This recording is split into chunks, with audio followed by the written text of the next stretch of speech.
Welcome to the Leo. Viveka హత్య కేసులో మరొక ట్విస్ట్ అయితే చోటు చేసుకుంది. ఇప్పటి వరకు బెయిల్ మీద బయట తిరుగుతున్నటువంటి అవినాష్ రెడ్డిని అరెస్టు చేయాలని, తన వల్ల తనకు తన కుటుంబానికి ప్రాణహాని ఉందని చెప్పి ఇంతకుముందే సిబిఐ కోర్టులో కానివ్వండి, అలాగే తెలంగాణ హైకోర్టులో కానివ్వండి, దస్తగిరి ఎవరైతే వివేక హత్య కేసులో అప్రూవర్గా మారినటువంటి దస్తగిరి ఉన్నాడో దస్తగిరి పిటిషన్ వేయడం జరిగింది. ఇది అందరికీ తెలిసిందే. అయితే తాజాగా దీని మీద ఎటువంటి చర్యలు తీసుకోవటం లేదు, అలాగే పోలీసులు కూడా తానిచ్చిన కంప్లైంట్ను పరిశీలించడం లేదు, చర్యలు తీసుకోవటం లేదని చెప్పి నాంపల్లి కోర్టులో అయితే దస్తగిరి మరొక పిటిషన్ అయితే వేయడం జరిగింది. ఆ పిటిషన్ అయితే ఆ విచారణకు వచ్చిన సందర్భంగా చాలా బలమైన వాదనలు అయితే వినిపించడం జరిగింది. దస్తగిరికి ఎటువంటి ప్రాణహాని ఉంది, తను జైల్లో ఉన్నప్పుడు ఏ విధంగా బెదిరించారు, బయట తన భార్యను ఏ విధంగా బెదిరించారు, అదే సమయంలో బెదిరింపుల కోసం తన తండ్రి మీద ఏ రకంగా అయితే విచక్షణారహితంగా దాడి చేశారు, ఇలాంటి అనేక అంశాలన్నింటినీ కూడా దస్తగిరి తన వాదనల సందర్భంగా అయితే నాంపల్లి కోర్టు ముందైతే ఉంచడం జరిగింది. సిబిఐ నుంచి తనకు రక్షణ కల్పించినట్టే తన కుటుంబానికి కూడా రక్షణ కల్పించాలని ఆ విషయం ఆల్రెడీ గతంలోనే సిబిఐ అధికారుల దృష్టికి కూడా తీసుకువెళ్ళారని చెప్పడం జరిగింది. సో దీని మీద పూర్తి స్థాయి ఆ వాదనలు విన్నటువంటి ఆ నాంపల్లి కోర్టు అయితే కొన్ని కీలక ఆదేశాలు అయితే జారీ చేయడం జరిగింది. తక్షణమే దస్తగిరి సమర్పించినటువంటి ఈ రిపోర్టు మీద పూర్తి స్థాయి విచారణ చేసి మాకు నివేదిక ఇవ్వాలని చెప్పి సిబిఐకి అయితే ఆదేశాలు అయితే జారీ చేసింది. దీంతో వెంటనే సిబిఐ కూడా అందుకు విచారణ చేసేందుకైతే అంగీకారం తెలిపింది. ఇదే సమయంలో anti corruption bureau deputy legal అడ్వైజర్కు కూడా ఈ పిటిషన్ను త్వరితగతిన పరిష్కరించాలని చెప్పి కొన్ని ఆదేశాలను కూడా జారీ చేయడం జరిగింది. సో దీంతో దస్తగిరి ఆల్రెడీ ఇప్పటికే తెలంగాణలో కూడా ఒక పిటిషన్ వేస్తున్నాడు తెలంగాణ హైకోర్టులో. తన నుంచి అంటే అవినాష్ రెడ్డి నుంచి తనకు ప్రాణహాని ఉన్న నేపథ్యంలో తన బెయిల్ రద్దు చేసి జైలుకు పంపాలని చెప్పి ఒక పిటిషన్ వేశాడు. సో ఆ పిటిషన్ సందర్భంగా కూడా మనకు తెలుసు, ఏదైతే బెయిల్ ఇచ్చే సందర్భంలో ఉన్నటువంటి షరతులు ఉంటాయో, అంటే ఎవరిని ప్రభావితం చేయకూడదు, ఎవరిని బెదిరింపు చేయకూడదు, కేసుకు సంబంధించి ఎటువంటి విషయాల్లో ఇన్వాల్వ్ కాకూడదు అని చెప్పి కొన్ని షరతులు ఉంటాయి. ఆ షరతులన్నిటినీ కూడా అవినాష్ రెడ్డి పూర్తిగా ఉల్లంఘించి బహిరంగంగా నన్ను జైల్లో బెదిరించే ప్రయత్నం చేశారు, నా వద్దకే డబ్బు తీసుకొచ్చారు, నా భార్యను లేకపోతే నా కుటుంబాన్ని కూడా హింసిస్తాము, వేధిస్తామని చెప్పి బహిరంగంగా అయితే విమర్శలు చేశారు. కావాలంటే జైల్లో ఉన్నప్పుడు నన్ను కలిసినటువంటి సీసీటీవీ ఫుటేజ్ అన్నీ కూడా మీరు బయటికి తీస్తే అర్థమవుతుందని చెప్పి ఆల్రెడీ చెప్పడం జరిగింది. సో అదే సమయంలో డబ్బు ఆశ చూపటమే కాకుండా మీ కుటుంబానికి ప్రభుత్వ ఉద్యోగాలు ఇప్పించే బాధ్యత నాది, అవసరమైతే అవినాష్ రెడ్డి, జగన్ రెడ్డి, భారతీ రెడ్డి ఈ ముగ్గురితో కూడా ఫోన్లో మాట్లాడించి నేను హామీ ఇప్పిస్తానని చెప్పి చెప్పినట్టుగాను చైతన్య రెడ్డి అనే ఒక వ్యక్తి చెప్పినట్టుగాను గతంలో దస్తగిరి ఈ కంప్లైంట్లో అయితే పేర్కొనడం జరిగింది.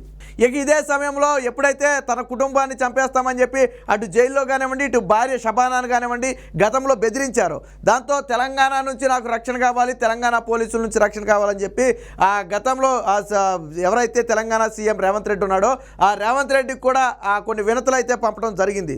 సో మొత్తంగా ఇప్పుడు ఏదైతే వివేక హత్య కేసు ఉందో అది కీలక పరిణామం చోటు చేసుకోబోతుంది. ఒకవేళ అవినాష్ రెడ్డి చేసినటువంటి ఈ కుట్రలన్నింటినీ కూడా ఇటు నాంపల్లి కోర్టు ఆల్రెడీ సిబిఐ విచారణ చేయమని ఆదేశాలు ఇచ్చింది, మరోపక్క హైకోర్టులో ఆల్రెడీ పిటిషన్ వేస్తున్న నేపథ్యంలో ఇది కూడా విచారణకు రాబోతుంది. సో ఏ కోర్టు అయినా సరే కావాలనే దస్తగిరి కుటుంబం మీద దాడి జరిగిందని భావిస్తే తక్షణమే అవినాష్ రెడ్డి బెయిల్ రద్దు చేసే అవకాశం ఉంది.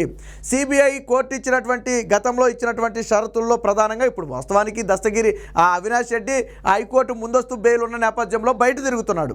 బట్ ఆ ముందస్తు బెయిల్ను కూడా క్యాన్సిల్ చేయాలనేది దస్తగిరి ప్రధాన ఆరోపణ.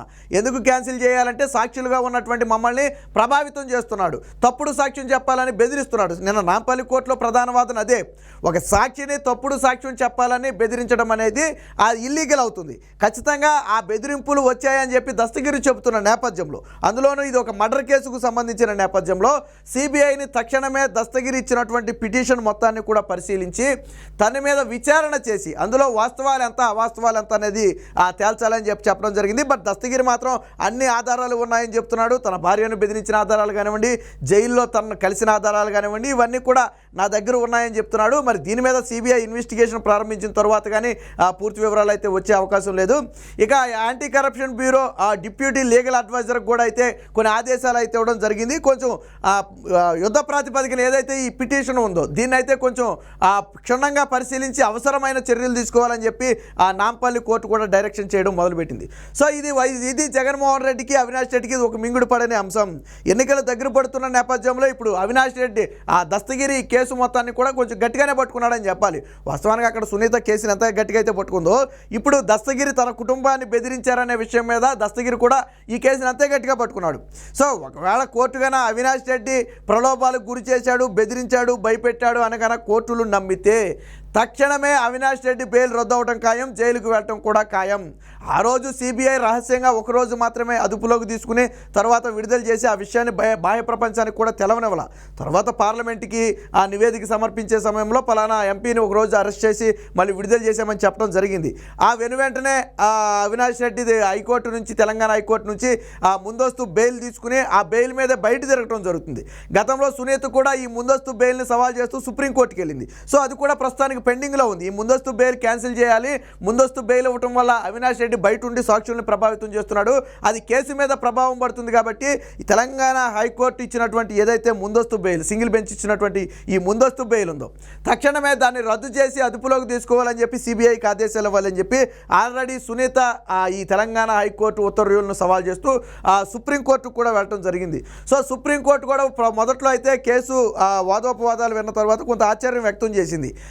ఇలాంటి సమయంలో ఎలా ముందస్తు బెయిల్ మంజూరు చేశారని ఆశ్చర్యం వ్యక్తం చేసింది.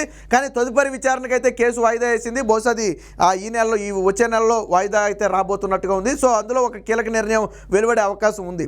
మొత్తానికి ఎన్నికలకు ముందే అవినాష్ రెడ్డి అయితే అరెస్టు దాదాపు ఖాయంగా కనపడుతుంది. ఇప్పటికే అయితే అవినాష్ రెడ్డికి ఇంకొక సోర్స్ ఉంది. తాను ఆల్రెడీ ఎంపీ అభ్యర్థిగా ఉన్నాను కాబట్టి తనకు వెలుసుబాటు కావాలని కోరే అవకాశం ఉందని చెప్పి కూడా కొంతమంది ఆ న్యాయ నిపుణులు చెప్తున్నారు. ఎందుకంటే కడప ఎంపీ అభ్యర్థిగా అవినాష్ రెడ్డి ఉన్నాడు. ఇప్పటికే జగన్మోహన్ రెడ్డి అవినాష్ రెడ్డిని కూడా పెట్టుకుని ఓటేయాలని తిరుగుతున్నాడు. అంటే వివేకాన్ని చంపినటువంటి ఒక హంతకుడిని కూడా పెట్టుకుని మీరు ఈ హంతకుడికే ఓటేయాలని జగన్మోహన్ రెడ్డి చెప్పడం ఏంటని చెప్పి ఆ పులివెందుల కడప జిల్లా ప్రజలు కూడా ఆశ్చర్యం వ్యక్తం చేస్తున్న పరిస్థితి.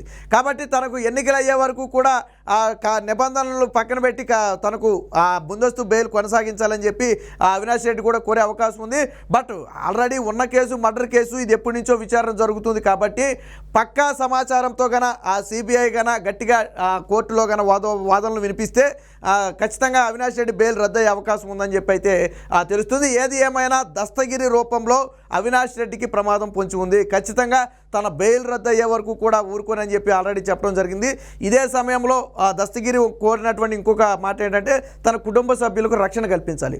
సో నాంపల్లి కోర్టు కూడా దీన్ని కూడా ఒకసారి పరిగణలో తీసుకుని ఆ వాస్తవాలను ఏంటనేది పరిశీలించాలని చెప్పి నిన్న నాంపల్లి కోర్టు అయితే సిబిఐకి అయితే డైరెక్షన్స్ ఇచ్చింది.